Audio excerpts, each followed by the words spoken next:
AI đang trở thành công cụ video với sự xuất hiện của các nhân vật nổi tiếng để dụ nạn nhân đầu tư tiền ảo hoặc là cổ phiếu.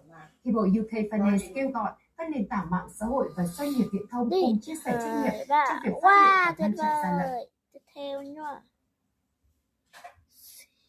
Thủ đô của Ấn Độ tiếp tục đối mặt với tình trạng ô nhiễm không khí nghiêm trọng khi mà tiếp nha.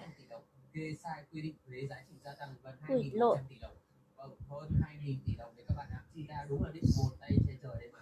Vậy mà vẫn còn rất nhiều người vào khó khăn bênh vực theo cái kiểu. Chúng ta nên biết ơn đấy. Trận lũ vừa rồi chỉ wow. Được rồi, một cái tiếp theo nha. Tiếp theo này, mình sẽ chọn cái này.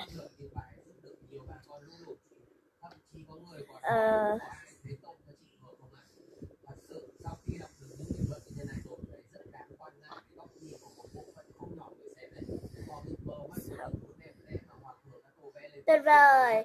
Tạm biệt và hẹn gặp lại.